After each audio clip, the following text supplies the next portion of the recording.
Hindi class में आप सभी लोगों का स्वागत है। बच्चों, आज हम कक्षा 9 में स्मृति पाठ को पढ़ेंगे। ये पूरा पाठ ही इस वीडियो में हम लोग पढ़ने वाले हैं, जिसे पंडित श्री राम शर्मा आचार्य ने लिखा है और ये व्याख्या की दृष्टि से महत्वपूर्ण है।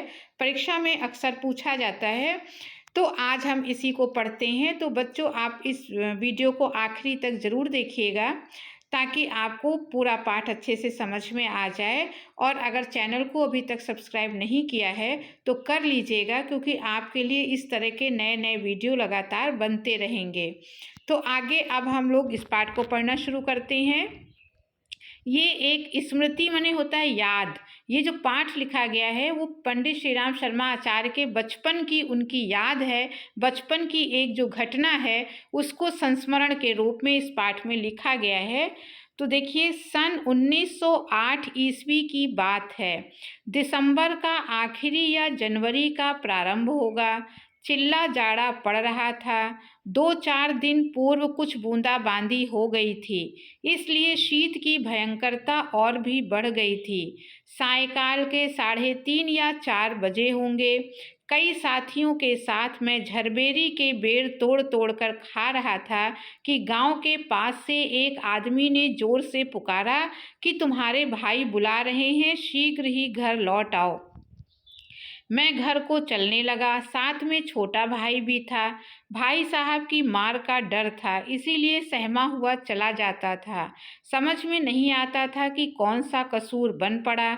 डरते डरते घर में घुसा। आशंका थी कि बेर खाने के अपराध में तो पेशी ना हो, पर आंगन में भाई साहब को पत्र लिखते पाया।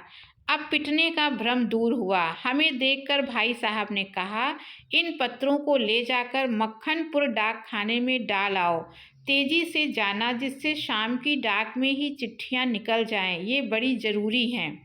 जाड़े के दिन थे ही, तिस पर हवा के प्रकोप से कपकपी लग रही थी। हवा मज्जा तक ठिठुरा रही थी, इसलिए हमने कानों को धोती से बांधा। माँ ने भुजाने के लिए थोड़े से चने एक धोती में बांध दिए। हम दोनों भाई अपना अपना डंडा लेकर घर से निकल पड़े। उस समय उस बबूल के डंडे से जितना मोह था, उतना इस उम्र में राइफल से नहीं। मेरा डंडा अनेक सांपों के लिए नारायण वाहन हो चुका था। मक्खनपुर के स्कूल और गांव के बीच में पड़ने वाले आम के पेड़ों से प्रतिवर्ष उससे आम झूरे जाते थे। इस कारण वह मूक डंडा सजीव सा प्रतीत होता था। प्रसन्न वदन हम दोनों मक्खनपुर की ओर तेजी से बढ़ने लगे। चिट्ठियों को मैंने टोपी में रख लिया, क्योंकि कुर्ते में जेबें ना थीं। हम उछलते कूदते एक ही सांस में गांव से 4 फरलांग दूर उस कुएं के पास आ गए, जिसमें एक अति भयंकर काला सांप पड़ा हुआ था। कुआं कच्चा था और 24 हाथ माने 36 फुट गहरा था। उसमें पानी ना था। उसमें ना जाने सांप कैसे गिर गया था। कारण कुछ भी हो, हमारा उसके कुएं में होने का ज्ञान केवल 2 महीने का था। बच्चे नटखट होते ही हैं। मक्खनपुर पढ़ने जाने वाली हमारी टोली पूरी वानर टोली थी। एक दिन हम लोग स्कूल से लौट रहे थे कि हमको कुएं में उझकने की सूझी। सबसे पहले उझकने वाला मैं ही था। कुएं में झांककर एक ढेला फेंका कि उसकी आवाज़ कैसी होती है। उसके सुनने के बाद अपनी बोली की प्रतिध्वनि सुनने की इच्छा थी, पर कुएं में ज्यों ही ढेला गिरा त्यों ही एक फुसकार सुनाई पड़ी। कुएं के किनारे खड़े हुए सब बालक पहले तो फुसकार से चकित हो गए, जैसे किलोले करता हुआ मृग समूह अति समीप के कुत्ते की भौंक से चकित हो जाता है। उसके उपरांत सभी ने उझक उझक कर एक एक ढेला फेंका और कुएं से आने वाली क्रोधपूर्ण फुसकार पर कहकहे लगाए। गांव से मक्खनपुर जाते और मक्खनपुर से लौटते समय प्रायः प्रतिदिन ही कुएं में ढेले डाले जाते थे। मैं तो आगे भागकर आ जाता था और टोपी को एक हाथ से पकड़कर दूसरे हाथ से ढेला फेंकता था। ये रोजाना की आदत हो गई थी। सांप से फुसकार करवा लेना मैं उस समय बड़ा काम समझता था। इसलिए जैसे ही हम दोनों उस कुएं की ओर से निकले, कुएं में ढेला फेंककर फुसकार सुनने की प्रवृत्ति जागृत हो गई। मैं कुएं की ओर बढ़ा। छोटा भाई मेरे पीछे हो लिया, जैसे बड़े मृग शावक के पीछे छोटा मृग शावक हो लेता है। कुएं के किनारे से एक ढेला उठाया और उझक कर एक हाथ से टोपी उतारते हुए सांप पर ढेला गिरा दिया। पर मुझ पर तो बिजली सी गिर पड़ी। सांप ने फुसकार मारी या नहीं, ढेला उसे लगा या नहीं, वो बात अब तक स्मरण नहीं। टोपी के हाथ में लेते ही तीनों चिट्ठियां चक्कर काटती हुई कुएं में गिर रही थी। अकस्मात जैसे घास चरते हुए हिरन की आत्मा गोली से हत होने पर निकल जाती है और वो तड़पता रह जाता है, उसी भांति वे चिट्ठियां क्या टोपी से निकल गईं, मेरी तो जान निकल गई।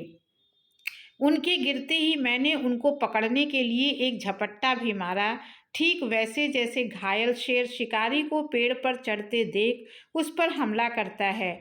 पर वे तो पहुंच के बाहर हो चुकी थी। उनको पकड़ने की घबराहट में मैं स्वयं झटके के कारण कुएं में गिर गया होता।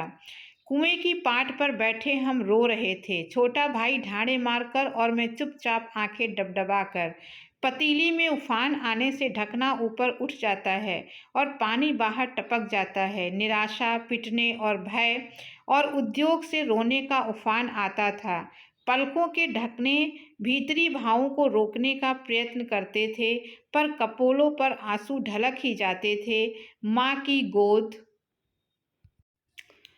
की याद आती थी। जी चाहता था कि माँ आकर छाती से लगा ले और लाड़ प्यार करके कह दे कि कोई बात नहीं, चिट्ठियाँ फिर लिख ली जाएंगी।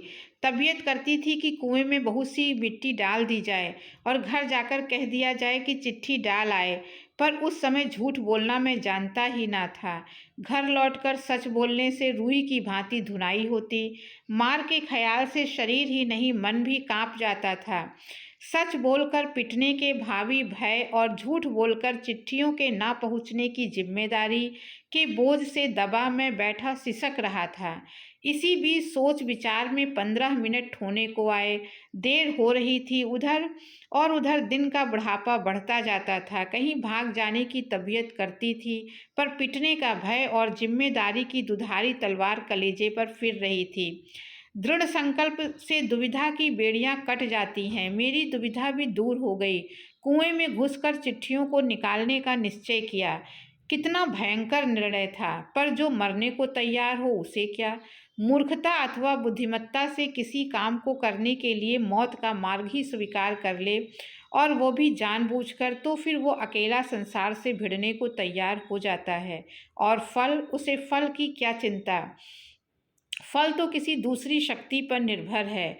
उस समय चिट्ठियां निकालने के लिए मैं विषधर से भिड़ने को तैयार हो गया।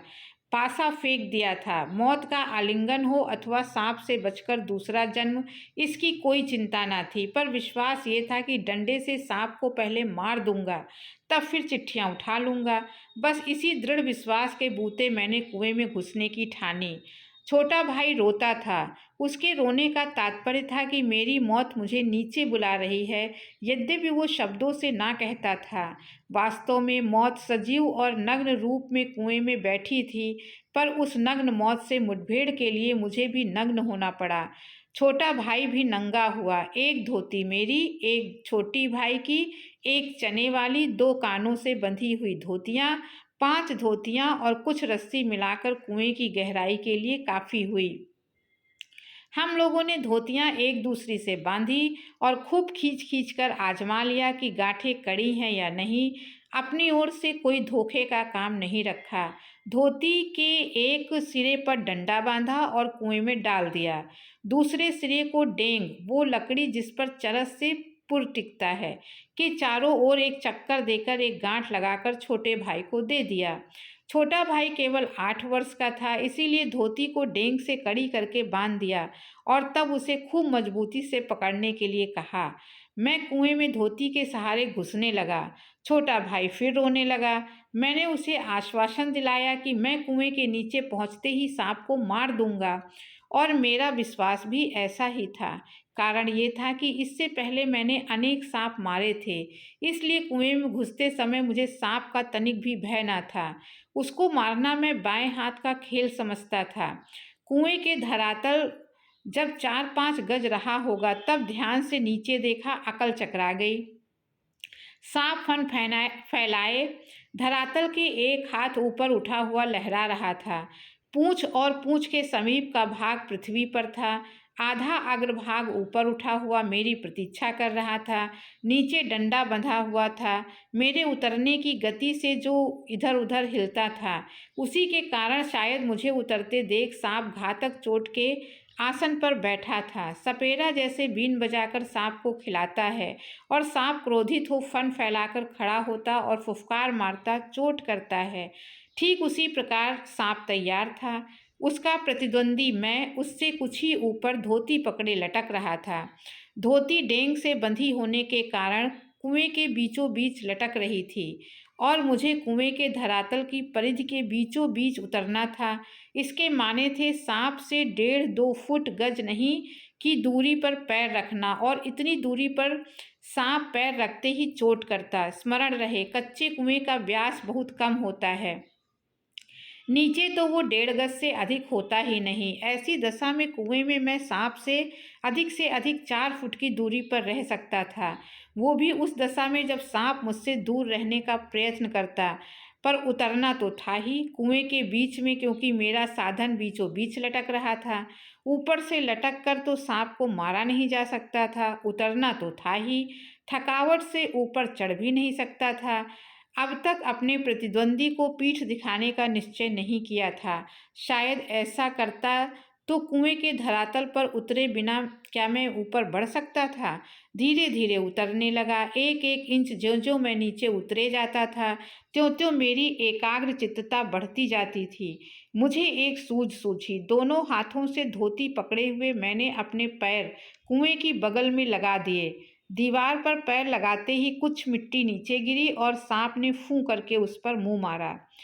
मेरे पैर भी दीवार से हट गए और मेरी टांगें कमर से समकोण बनाती हुई लटक रही थी। पर इससे सांप से दूरी और कुएं की परिधि पर उतरने का ढंग मालूम हो गया। तनिक झूलकर मैंने अपने पैर कुएं की बगल से सटाए और कुछ धक्के के साथ अपने प्रतिद्वंदी के सम्मुख कुएं से दूसरी ओर 1.5 गज पर कुएं के धरातल पर खड़ा हो गया। आंखें चार हुईं। शायद एक दूसरे ने पहचाना। सांप को चक्षुश्रवा कहते हैं। मैं स्वयं चक्षुश्रवा हो रहा था। अन्य इंद्रियों ने मानो सहानुभूति से अपनी शक्ति आंखों को दे दी हो। सांप के फन की ओर मेरी आंखें लगी हुई थी कि वह कब किस ओर आक्रमण करता है। सांप ने मोहिनी सी डाल दी थी। शायद वो मेरे आक्रमण की प्रतीक्षा में था। पर जिस विचार और आशा को लेकर मैंने कुएं में घुसने की ठानी थी, वो तो आकाश कुसुम था। मनुष्य का अनुमान और भावी योजनाएं कभी कभी कितनी मिथ्या और उल्टी निकलती हैं। मुझे सांप का साक्षात होते ही अपनी योजना और आशा की असंभावना प्रतीत हो गई। डंडा चलाने के लिए स्थान ही ना था। लाठी या डंडा चलाने के लिए काफ़ी स्थान चाहिए जिसमें वे घुमाए जा सकें। सांप को डंडे से दबाया जा सकता था, पर ऐसा करना मानो तोप के मुहरे पर खड़ा होना था। यदि फन या उसके समीप का भाग ना दबा तो फिर वो पलटकर जरूर काटता और फन के पास सटी हुई जरूर काटता। दबाने की संभावना भी होती तो उसके पास पड़ी हुई थी। फन के पास दबाने की कोई संभावना भी होती तो भी उसके पास पड़ी हुई 2 चिट्ठियों को कैसे उठाता। 2 चिट्ठियां उसके पास उससे सटी हुई पड़ी थी और एक मेरी ओर थी। मैं तो चिट्ठियां लेने उतरा था। हम दोनों अपने पैतरों पर डटे थे। उस आसन पर खड़े खड़े मुझे 5 मिनट हो गए। दोनों ओर मोर्चे पड़े हुए थे। मेरा मोर्चा कमजोर था। कहीं सांप मुझ पर झपट पड़ता तो मैं, यदि बहुत करता तो उसे पकड़कर कुचल कर मार देता, पर वो तो अचूक तरल विष मेरे शरीर में पहुंचा ही देता और अपने साथ साथ मुझे भी ले जाता। अब तक सांप ने वार ना किया था, इसलिए मैंने भी उसे डंडे से दबाने का ख्याल छोड़ दिया। ऐसा करना उचित भी था। अब प्रश्न था कि चिट्ठियां कैसे उठाई जाएं। बस एक सूरत थी, डंडे से सांप की ओर चिट्ठियों को सरकाया जाए। यदि सांप टूट पड़ा तो कोई चारा ना था। कुर्ता था और कोई कपड़ा ना था जिसे सांप के मुंह की ओर करके उसके फन को पकड़ लूं। मारना या बिल्कुल छेड़खानी ना करना, ये 2 मार्ग थे। सो पहला मेरी शक्ति के बाहर था। बाध्य होकर दूसरे मार्ग का अवलंबन करना पड़ा। डंडे को लेकर ज्यों ही मैंने सांप की दाईं ओर पड़ी हुई चिट्ठी की ओर उसे बढ़ाया, वो सांप का फन पीछे की ओर हुआ। धीरे धीरे डंडा चिट्ठी की ओर बढ़ा और ज्यों ही चिट्ठी के पास पहुंचा कि फुफकार के साथ काली बिजली तड़पी और डंडे पर गिरी। हृदय में कंप हुआ और हाथों ने आज्ञा ना मानी, डंडा छूट पड़ा।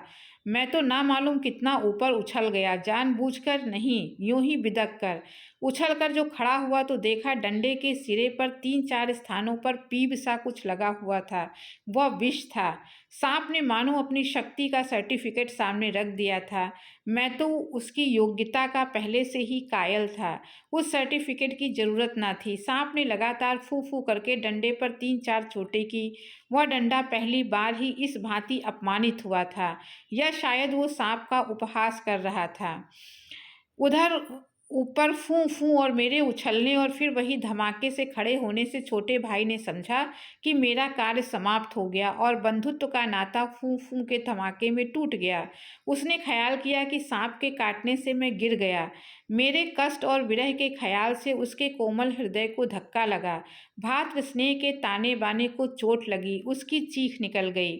छोटे भाई की आशंका बेजा न थी, पर उस फूं और धमाके से मेरा साहस कुछ बढ़ गया। दोबारा फिर उसी प्रकार लिफाफा उठाने की चेष्टा की।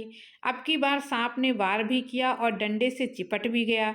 डंडा हाथ से छूटा तो नहीं, पर झिझक, सहम अथवा आतंक से अपनी ओर खिंच गया और गुंजल मारता हुआ सांप का पिछला भाग मेरे हाथों से छू गया। उफ, कितना ठंडा था! डंडे को मैंने एक ओर पटक दिया। यदि कहीं उसका दूसरा वार पहले होता तो उछलकर मैं सांप पर गिरता, ना बचता। लेकिन अब जब जीवन होता है तो हजारों ढंग बचने के निकल आते हैं। वह दैवी कृपा थी। डंडे के मेरी ओर खिंचाने से मेरे और सांप के आसन बदल गए। मैंने तुरंत ही लिफाफे और पोस्ट कार्ड चुन लिए, चिट्ठियों को धोती के छोर से बांध दिया और छोटे भाई ने उन्हें ऊपर खींच लिया। डंडे को सांप के पास से उठाने में भी कठिनाई पड़ी। सांप उससे खुलकर उस पर धरना देकर बैठा था। जीत तो मेरी हो चुकी थी, पर अपना निशान गंवा चुका था। आगे हाथ बढ़ाता तो सांप पर वार करता। इसलिए कुएं की बगल में एक मुट्ठी मिट्टी लेकर मैंने उसकी दाईं ओर फेंकी। वो उस पर झपटा और मैंने दूसरे हाथ से उसकी बाईं ओर से डंडा खींच लिया। पर बात की बात में उसने दूसरी ओर भी वार किया। यदि बीच में डंडा ना होता तो पैर में उसके दांत गड़ गए होते। अब ऊपर चढ़ना कठिन काम ना था। केवल हाथों के सहारे, पैरों को बिना कहीं लगाए 36 फुट ऊपर चढ़ना मुझसे नहीं हो सकता। 15-20 फुट बिना पैरों के सहारे, केवल हाथों के बल चढ़ने की हिम्मत रखता हूँ। कम ही, अधिक तक नहीं। पर उस 11 वर्ष की अवस्था में मैं 36 फुट चढ़ा। बाहें भर गई थी, छाती फूल गई थी, धौंकनी चल रही थी, पर 1 इंच सरक सरक कर अपनी भुजाओं के बल में ऊपर चढ़ाया। यदि हाथ छूट जाते तो क्या होता, इसका अनुमान करना कठिन है। ऊपर आकर बेहाल होकर थोड़ी देर तक पड़ा रहा। देह को झाड़ झूर कर धोती कुर्ता पहनकर फिर किशनपुर के लड़के को, जिसने ऊपर चढ़ने को देखा था, ताकीद करते कि वो कुएं वाली घटना को किसी से ना कहे, हम लोग आगे बढ़े। सन 1915 ईस्वी में मैट्रिकुलेशन पास करने के उपरांत ये घटना मैंने माँ को सुनाई। सजल नेत्रों से माँ ने मुझे ऐसे बिठा लिया जैसे चिड़िया अपने बच्चों को डैने के नीचे छुपा लेती है। कितने अच्छे दिन थे वे! उस समय राइफल ना थी, डंडा था, और डंडे का शिकार, कम से कम उस सांप का शिकार, राइफल के शिकार से कम रोचक और भयानक न था। तो बच्चों, आपने इस पूरे पाठ को समझ लिया होगा।